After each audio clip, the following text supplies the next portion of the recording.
Buletin Didik 19 September bersama saya Nolifah Ghani. Assalamualaikum dan salam sejahtera.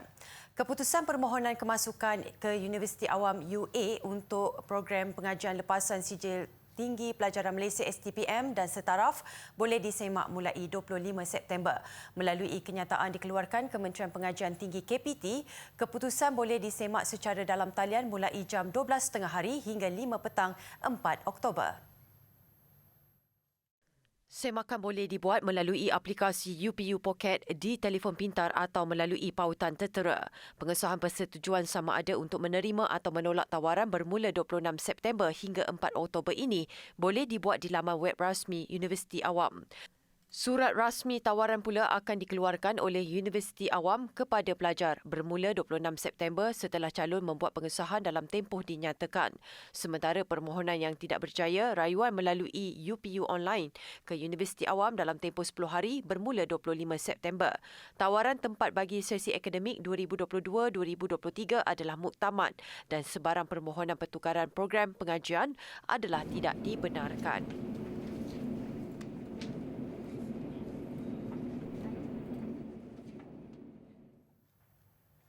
Majlis Amanah Rakyat MARA pula mempelawa calon-calon yang layak menghantar permohonan bagi mengikuti program pengajian diploma di Kolej Profesional MARA.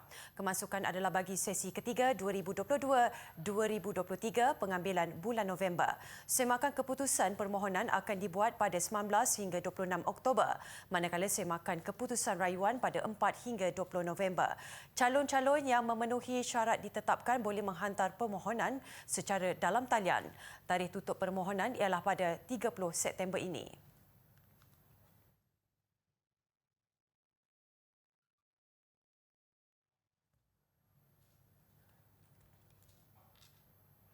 Bagi merapatkan lagi hubungan silaturahim sesama pelajar, pensyarah dan Persatuan Ibu Bapa dan Guru PIBG Kolej Vocational Gombak menganjurkan majlis makan malam apresiasi residensi.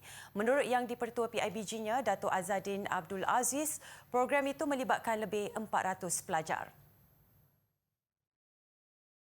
Malam semalam, kita makan McDonald bersama pelajar. Itu yang pelajar minta, itu yang kami beri dan itu yang kami makan dan enjoy bersama. Majlis ini sering kita adakan setiap 3-4 bulan sekali untuk kita bersama pelajar menjalinkan hubungan lebih rapat. Ketika berada di asrama, mereka pasti kesunyian dan rindu makanan-makanan yang sebegini. Tambahnya, program itu juga memberi ruang kepada pensyarah dan PIBG untuk mengenali pelajar dengan lebih dekat. Dalam pada itu, pihak kolej turut mengadakan kempen mencantikkan asrama di mana penyampaian hadiah dilaksanakan pada majlis yang sama.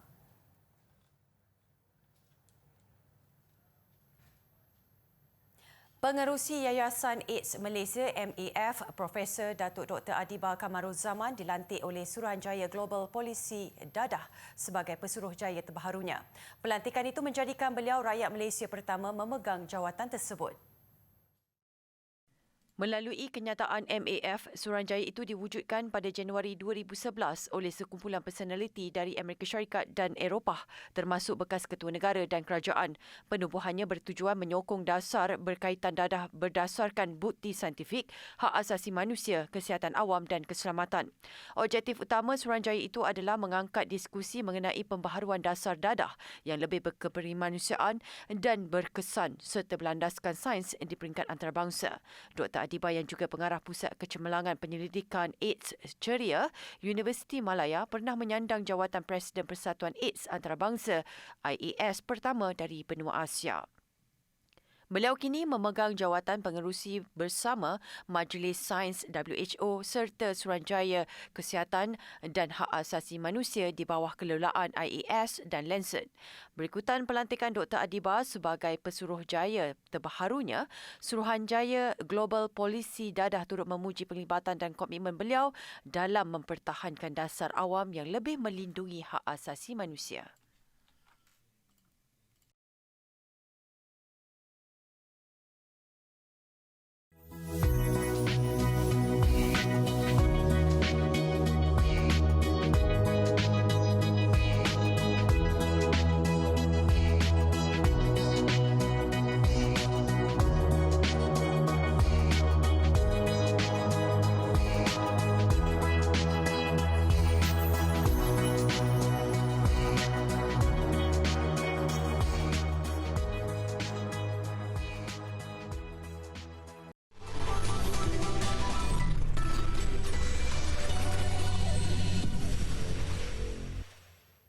Tidak kisah berselut dan kotor asalkan dapat ikan. Itu pengalaman baharu kanak-kanak zaman sekarang melalui acara Menggagau Ikan. Acara berlangsung pada Pesta Bendang yang diadakan di Kampung Tebuk dekat Arau, Perlis. Ia mengembalikan nostalgia lama kerana suatu masa dahulu acara Menggagau Ikan menjadi kelaziman penduduk kampung bagi menandakan berakhirnya musim menuai. Bukan sahaja kumpulan dewasa, acara itu meriah dengan penyertaan kanak-kanak. Dengan berkaki ayam, mereka turun ke bendang membawa sekap ikan. Selain ikan puyuh dan haruan, antara yang paling banyak diperoleh peserta ialah ikan keli. Lepas tu dapat ikan apa?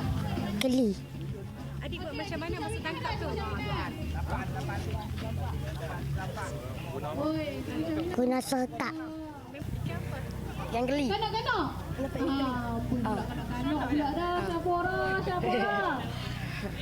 Petang saya dah turun bendang cari ikan. Dah biasa. Saya dah macam orang bedang.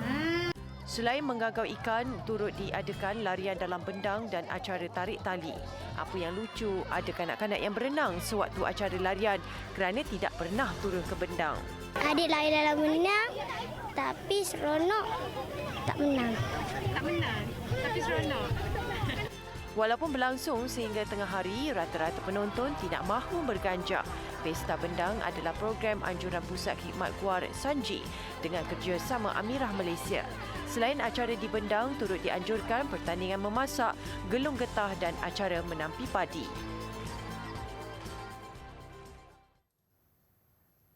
Siapa sangka usaha pasangan suami isteri dari Kampung Kundur Gua Musang, Kelantan memanfaatkan tempurung kelapa terbuang mampu memberi pendapatan buat 8 sekeluarga. Perusahaan arang tempurung kelapa itu dimulakan Azman Thamizselvan Abdullah dan isteri Aisyah Chang pada penghujung 2018 selepas melihat banyak tempurung kelapa dibuang terutamanya di pasar sekitar Gua Musang. Sebelum mengusahakan produk arang tempurung, Azman menggunakan tempurung terbuang itu dalam menghasilkan baja bagi tanaman sayur-sayurannya. Bertapak di Kampung Gala, Gua Musang, bapa kepada 6 anak ini turut mengusahakan tanaman sayuran bagi menampung keperluan keluarganya. Saya dapat cadangan untuk buat arang tempurung ni. Pasal saya tengok di Gua Musang ni, kebanyakan tempurung di pasar ni terbiar, maksudnya terbuang. Jadi setiap kali saya tengok pihak manji di daerah Gua Musang ambil tempurung ni, mereka bawa ke tempat pelupusan lah. Jadi saya terdetiklah kemungkinan saya boleh buat sesuatu daripada tempurung ni. Jadi saya cubalah ambil tempurung ni, buat mula-mulanya saya buat baja untuk sistem penanaman saya lah, sayuran saya lah. Jadi lama kelamaan tu saya dapat idea cuba membuat arang tempurung.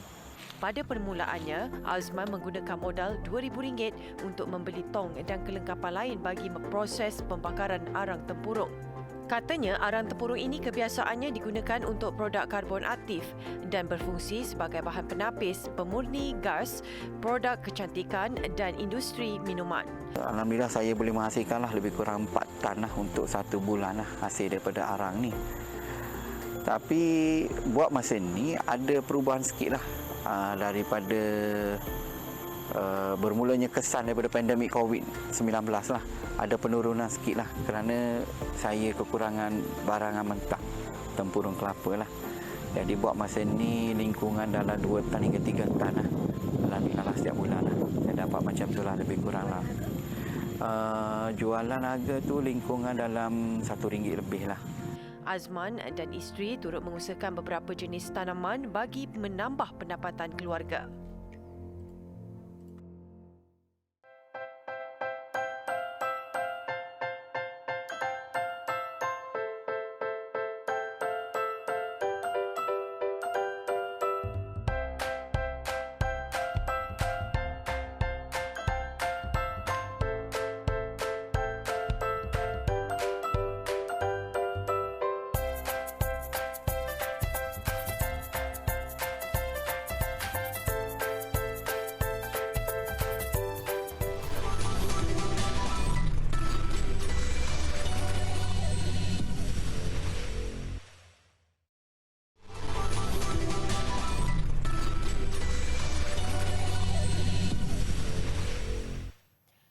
Sekolah-sekolah di Australia sentiasa berusaha menjadikan bilik darjah lebih inklusif untuk kanak-kanak dengan keperluan pembelajaran khas. Di selatan Australia, kerajaan tempatannya menyediakan sekurang-kurangnya seorang guru khas di setiap sekolah yang mempunyai pelajar berkeperluan khas seperti autism. Di sekolah rendah Christie Downs, waktu rehat tidak lagi dimulakan dengan deringan loceng yang kuat, sebaliknya diiringi lagu dan muzik. Cara ini bukan sahaja lebih menyeronokkan tetapi juga tidak keterlaluan atau mengganggu pelajar autism. Selepas cuba menyesuaikan diri di 2 buah sekolah, Eileen Clark, 9 tahun akhirnya menemui tempat yang membolehkannya belajar dan menyesuaikan diri dengan mudah. It's been absolutely amazing. I well up. She wants to come to school. She's pretty much not selectively mute at the moment at all. Clark adalah salah seorang daripada 11 murid yang mengalami kesukaran belajar di sekolah ini. Namun dengan latihan sokongan dan sumber tambahan, guru-guru di sini yakin golongan berkenaan turut mendapat manfaat yang sama seperti pelajar lain. We've got such a harmonious class, and the children all support each other. They lift each other up, and they don't really see the difference. To them, this is just the normal. This is just the way people are. Harapan mereka lebih banyak sekolah awam akan menerapkan pembelajaran secara inklusif ini.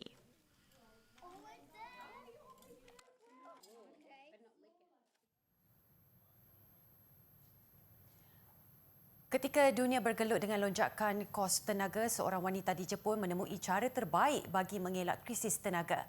Malah sepanjang 10 tahun lalu, Chikako Fuji tidak pernah membayar bil elektrik. Wanita berusia 62 tahun itu menjalani kehidupannya di luar lingkungan tenaga dengan sumber kuasa semula jadi seperti solar. Chikako menjana elektrik dengan menggunakan 4 panel solar yang dipasang di balkoni apartmennya di Tokyo. Panel-panel ini menjana sekitar 1000 watt ketika cuaca panas yang dikira cukup untuk menampung penggunaan barangan elektrik yang terhad. Pada musim hujan pula, Chikako mengayuh basikal elektrik selama 10 minit untuk menjana kira-kira 10 watt. Cukup untuk menyalakan satu lampu selama 3 jam. Ketika cuaca panas terik, dia memasak makanan dengan hanya meletakkannya di dalam periuk hitam di balkoni rumah selama beberapa jam. Untuk memasak nasi atau membakar kek pula, periuknya dikuasakan dengan tenaga solar. Wanita ini tidak memiliki TV, mesin basuh, pendingin hawa mahupun pembersih vakum. 分解して水に変える洗剤っていうのがあって環境に配慮したやつがそれを使ってます。でつけ置き洗いしてで脱水だけする。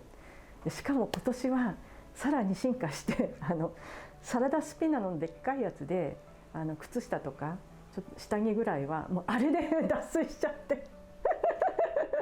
Chikako bagaimanapun mengakui bukan mudah menjalani kehidupan sebegini ketika dunia mengalami perubahan iklim yang sangat drastik ditambah dengan faktor usia.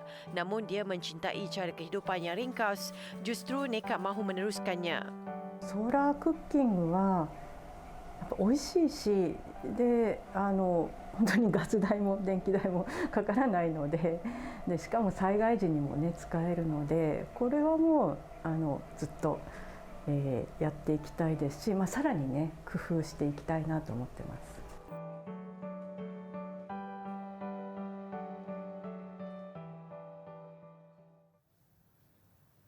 Penyanyi dan pelakon Korea IU meraihkan ulang tahun ke-14 pembabitaannya dalam bidang seni dengan menderma. Agensi yang mewakili IU memaklumkan selebriti itu telah menyumbang 200 juta won atau lebih RM600,000 kepada 2 pertubuhan kebajikan wanita dan kanak-kanak. Sumbangan itu akan digunakan untuk rawatan perubatan serta lain-lain keperluan bagi golongan terbabit. Kebanyakan artis dan selebriti Korea Selatan kebiasaannya membuat sumbangan yang besar bagi meraihkan hari istimewa seperti ulang tahun kelahiran atau pembabitan mereka dalam bidang seni. IU terkenal menerusi lakonannya dalam drama bersiri The Producers dan Hotel de Luna. Pada 17 dan 18 September, penyanyi ini telah menganjurkan konsert The Golden Hour sekaligus mencatat rekod sebagai artis wanita pertama mengadakan konsert solo di Stadium Olympic Seoul. Sisipan daripada konsert mega itu juga viral di media sosial, antaranya ketika pertunjukan drone serta persembahannya dalam belon udara panas yang terapung di seluruh stadium.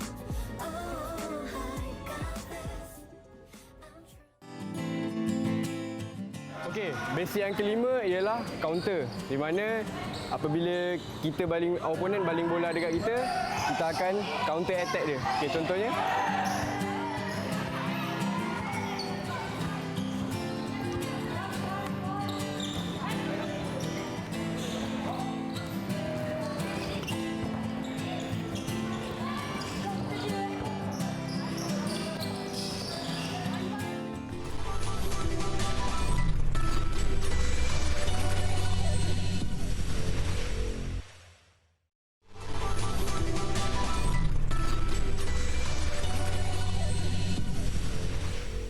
Perkembangan Sukma MSN 2022, atlet bowling padang Terengganu Nur Zamzizah Ahmad melengkapkan koleksi peribadi pingat emasnya di tamasya itu.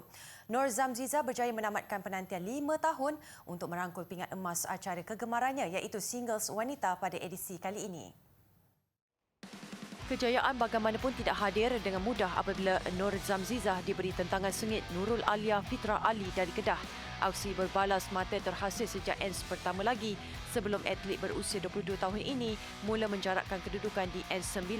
Hasilnya Nur Zamzizah memutlakkan kemenangan penuh 20-13 untuk merangkul pingat emas peribadi keduanya di pentas Sukma. Kali pertama anak kelahiran Batu Puruk ini meraih pingat emas adalah pada edisi ke-19 di Sukma Perak 2018 dalam acara Triples. Saya nak main daripada saya umur 16 tahun tapi tak dapat. This is last Sukma lah untuk saya. Jadi saya nak bagikan sesuatu hasil untuk emas dengan acara favourite saya sehingga alhamdulillah saya telah memberi sumbangan pingat yang emas pertama kepada Terengganu dalam bowling padang.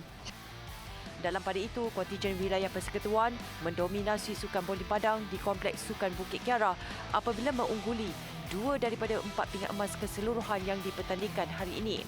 Gandingan Muhammad Muizzuddin Sunib dan Muhammad Huzaimi Junaidi menepati ramalan muncul juara acara pers lelaki. Mereka menupaskan Ahmad Zikri Sazali dan Akil Syami Muhammad Azian dengan catatan 18-10.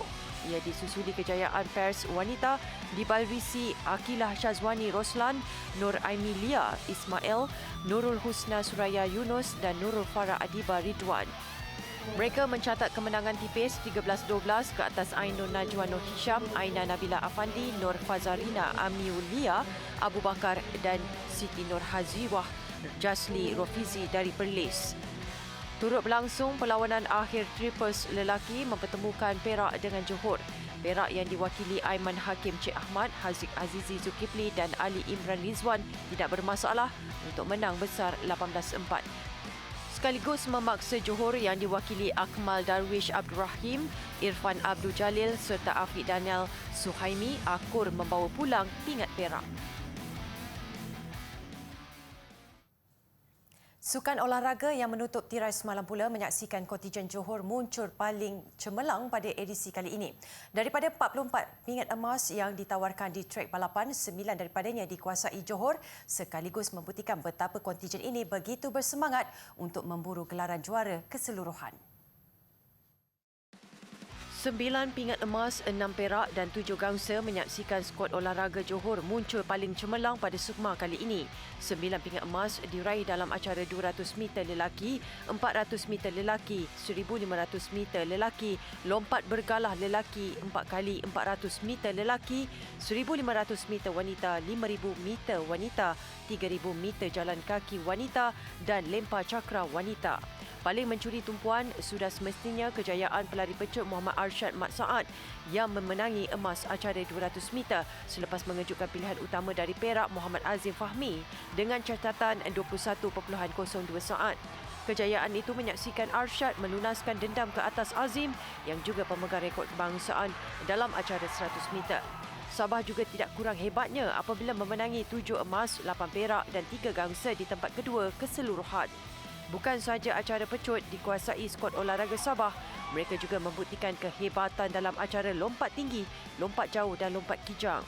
2 daripadanya disumbangkan oleh atlet kebangsaan Andre Anura Anwar.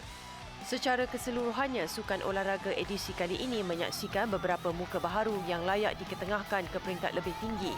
Sekalipun tiada rekod tamasya dapat dipecahkan berikutan ketetapan yang telah diputuskan MSN, Nama-nama seperti Muhammad Iqbal Hasan Mat Kamal Hussein yang memenangi 3 pingat emas dalam acara larian jarak jauh, Farrell Glenn Felix emas lompat tinggi dan Ratu Pecut Baharu Sukma Nusara Adi 100 meter wanita wajar diberi perhatian lebih serius oleh Kesatuan Olahraga Malaysia KOM. Kejuaraan Kaprik Malaysia Petronas 2022. Cuaca hujan sepanjang hari tidak melemahkan semangat pelumba pada pusingan ke-8 yang berlangsung di Litar Lumba Tangkak Johor semalam.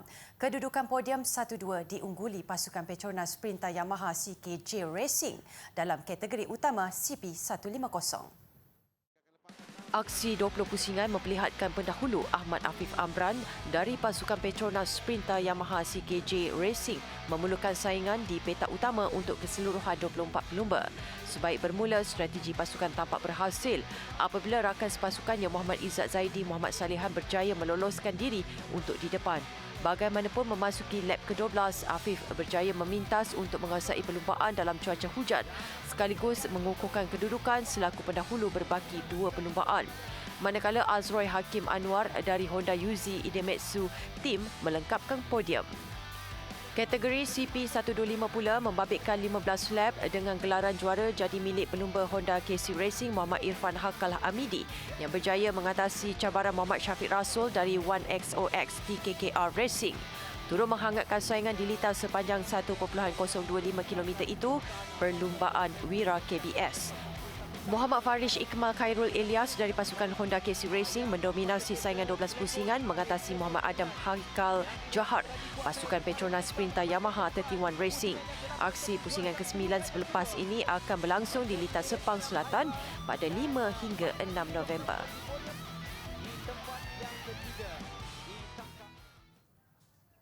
Pertandingan mesin terbang di Taiwan mengakhiri buletin didik. Acara ini menyaksikan peserta dengan rekaan unik masing-masing terbang sejauh mungkin sebelum jatuh ke dalam air. Saya Nohalifah Ghani, salam hormat dan kita jumpa lagi.